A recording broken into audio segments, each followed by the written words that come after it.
Hello everyone, जय हिंद। Welcome to Rohit RC online next class. आज का हमारा टॉपिक है स्थलाकृति विज्ञान में, जिसमें पार्ट वाइज हमारा जो है पूरा टोटली स्थलाकृति विज्ञान के जितने भी टॉपिक हैं वो सब हम जो है पढ़ा देंगे। आप जो है हर वीडियो को आप देख लीजिएगा। तो चलिए शुरुआत करते हैं। आज पहला टॉपिक हमारा है स्थलाकृति विज्ञान से, जो हर परीक्षा में, कोई भी परीक्षा हो, चाहे आप यूपी जो है यूपी टेट हो या सुपर टेट हो, या आपका जो है यूपीएसआई का एग्ज़ाम हो, रेलवे का एग्ज़ाम हो या एसएससी का एग्ज़ाम हो, हर एग्ज़ाम में 2 से 3% ज़रूर आते हैं इससे। तो देखते हैं, आइए हम लोग देखते हैं इसके बारे में। अब देखिए इसमें क्या है, स्थलाकृति विज्ञान। स्थलाकृति विज्ञान में क्या है, पृथ्वी के बाहरी बनावट के अध्ययन को ही हम क्या कहते हैं, स्थलाकृति विज्ञान करते हैं। यानी पृथ्वी के बाहरी बनावट, जैसे ये हमारी बाहरी बनावट है, ये हमारा क्या है, ये हमारा पृथ्वी है, अर्थ है। अब इस अर्थ पे ये हमारा जो है पहाड़ है, पर्वत है, मैदान है, ये सब हमारा जो है इसी पर है, घर है किसी का। तो ये सब हमारे पृथ्वी के बाहरी जो है परत पर हैं। तो उसके अध्ययन को ही हम क्या कहते हैं, स्थलाकृति विज्ञान कहते हैं। जैसे जिस पर सागर हो गया, समुद्र हो गया, ये सब होते हैं, महासागर महाद्वीप होते हैं, उसी के अध्ययन को ही हम स्थलाकृति विज्ञान कहते हैं।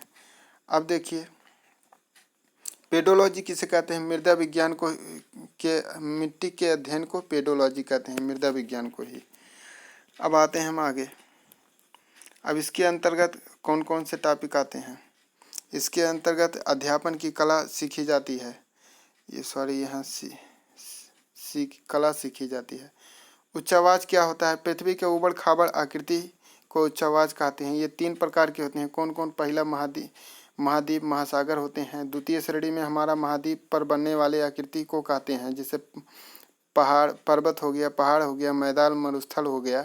अब पहाड़ और पर्वत में बहुत अंतर होता है। पहाड़ जो है पर्वत से थोड़ा नीचे होता है, 1000 मीटर से नीचे की जो है पहाड़ियों को ही, पहाड़ को हम क्या कहते हैं, 1000 मीटर नीचे की चोटी को ही हम क्या कहते हैं। जैसे ये हमारा है और ये हमारा है, तो ये वाला हमारा भाग हमारा, ये वाला हमारा पहाड़ी क्षेत्र कहलाएगा, लेकिन ये वाला हमारा पर्वत होगा। और ये लगभग 1000 मीटर के नीचे के ऊंचाई वाले स्थान को या चोटी को हम पहाड़ कहते हैं, और इससे ऊपर वाले को हम पर्वत कहते हैं। अब आइए आगे हम देखते हैं। तृतीय श्रेणी में क्या आता है, कटा छटा अपर्दन से बनने वाले स्थलाकृतियों को हम रखते हैं, जिसमें बी आकार, यस आकार की घाटी होती है, जलप्रपात होते हैं, लॉयस होते हैं। अब एक चीज़, अब देखिए हमारा अक्षय क्या होता है। अक्षय हमारा क्या होता है, चट्टानों का टूटना अक्षय कहलाता है। चट्टानों के टूटने को ही हम क्या कहते हैं, अक्षय कहलाते हैं।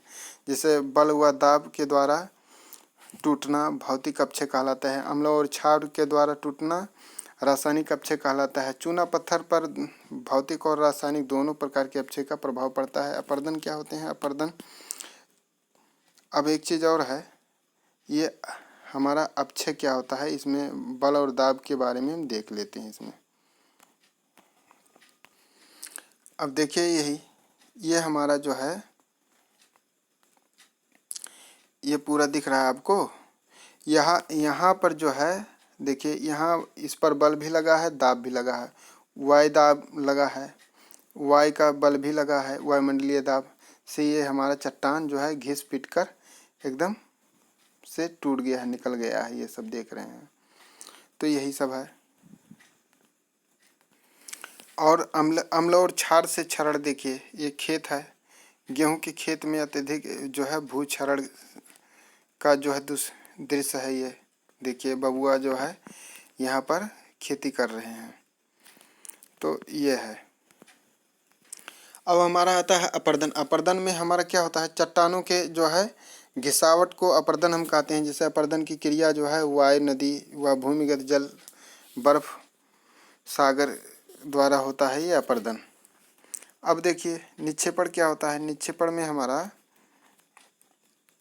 अपर्दन के बाद जो है निकाला गया जो कचरा होता है, जमा जो जहाँ जम जाता है, उसी को हम क्या कहते हैं, निक्षेपण कहते हैं। अगर जो अपर्दन जहाँ घिसा पिटा होता है उससे जो अपर्दन निकलता है, कचरा जाकर एक जगह इकट्ठा हो जाता है, उसी को हम निक्षेपण कहते हैं।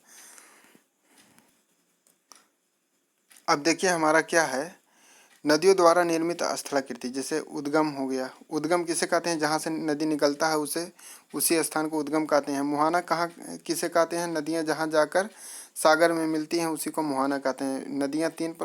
नदियों की 3 अवस्थाएं होती हैं। कौन कौन अवस्था होती है, अब देखिए इसमें हमारा युवा अवस्था होती है। नदियाँ जब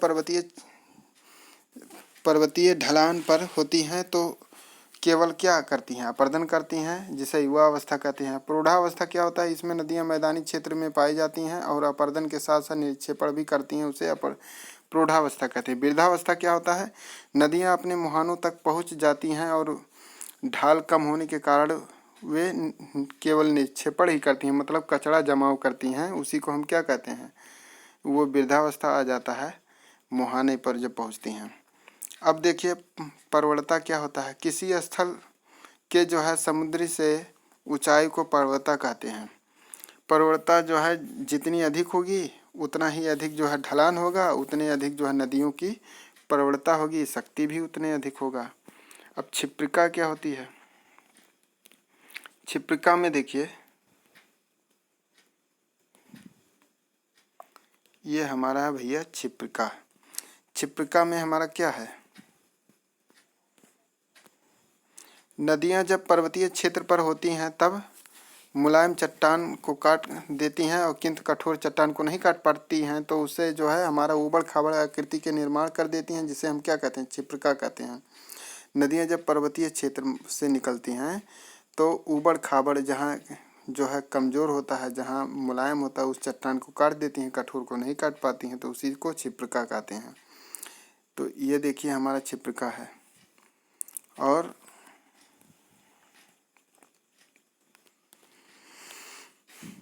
अब देखिए बी आकार की घाटी क्या होती है। नदियां जब 2 पर्वतों के बीच से निकलती हैं तो बी आकार की घाटी का निर्माण करती हैं। गार्ज किसे कहते हैं, गार्ज में क्या होता है, बी आकार की घाटी जब बहुत ज़्यादा गहरी हो जाती हैं तो उसे हम गार्ज कहते हैं। जैसे सिंधु नदी, सतलज नदी, ब्रह्मपुत्र नदियाँ मार्ग का निर्माण करती हैं, जो हमारा गार्ज होती हैं। अब देखिए एक चीज़ और, कैनियन। कैनियन क्या होता है, कैनियन तथा आई आकार की घाटी क्या होती है, यह गार्ज से भी गहरा होता है, इसका ढलान बिल्कुल सीधा होता है। जैसे हमारा यूएसए में कोलोराडो नदी पर स्थित होता है, जिसे ग्रैंड कैनियन कहते हैं। अब देखिए गार्ज क्या कहते हैं, जलप्रपात। नदियां जब ऊंचाई से नीचे की ओर गिरती हैं तो जलप्रपात का निर्माण करती हैं। यह पर्वतीय व पठारीय क्षेत्र में ही पाए जाते हैं। ये देखिए बी आकार की घाटी ये बनाती हैं, यहाँ कितना काट छाट दिया है। यू आकार की घाटी भी होती है, देखिए यू आकार की घाटी, ये उत्तरी अमेरिका में माउंट हुड के इलाकों का जो है यू आकार की घाटी है।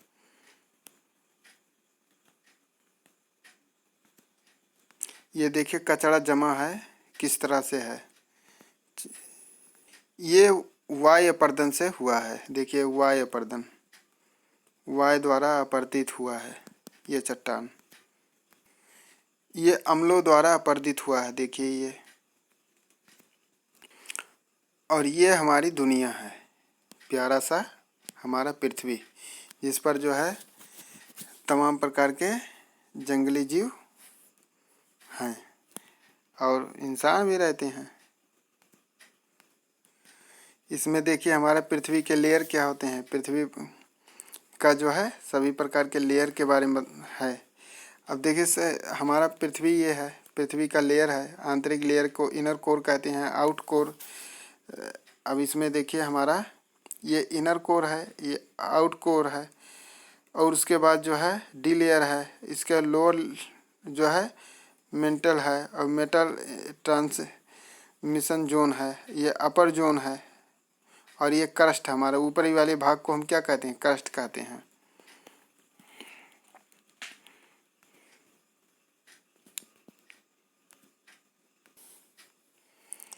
पृथ्वी का सौरमंडल में स्थित क्या है, देखिए सूर्य से स्टार्ट करते हैं, ये हमारा सन है, क्या है, सन है।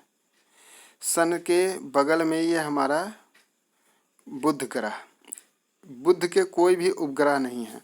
उसके बाद हमारा शुक्र ग्रह, जिसे हम भोर का तारा, सांझ का तारा, पृथ्वी की बहन और ये सहाद्री कहते हैं, इसके सवत कहते हैं, ये हमारा शुक्र ग्रह को कहते हैं। ये हमारा प्यारा सा पृथ्वी है, दुनिया। इसके बाद ये मंगल ग्रह है, ये बृहस्पति ग्रह है, ये हमारा शनि है, ये अरुण है, ये वरुण है। अब देखिए ये हमारे बाह्य ग्रह, ये आंतरिक ग्रह हैं, और ये हमारे बाह्य ग्रह, और इसके बीच में ये हमारे क्षुद्र ग्रह है। ये जो छोटे छोटे दिख रहे हैं ये सब हमारे क्या हैं, क्षुद्र ग्रह हैं। और ये दूरी के, पृथ्वी के दूरी के हिसाब से तो सबसे नज़दीक हमारा बुध ग्रह है, उसके बाद मंगल ग्रह, उसके बाद हमारा पृथ्वी है, फिर ये हमारा बुध है, शुक्र है, उसके बाद पृथ्वी है, फिर मंगल है, उसके बाद ये क्षुद्र ग्रह आ गया, उसके बाद फिर हमारा बृहस्पति है, फिर उसके बाद शनि है, फिर वरुण है, फिर अरुण है, फिर वरुण है। तो देखिए इस तरह से इसमें हमारे पुच्छल तारा, क्षुद्र ग्रह, उसके बाद ये हमारा जो है देखिए यहाँ ये मरकरी है, वेनस है, अर्थ है, मून है, हमारा चंद्रमा जो चक्कर लगाता है, फिर मार्स है, जुपिटर है, सटर्न है, यूरेनस है, नेपच्यून है, फिर प्लूटो है उधर। ये हमारा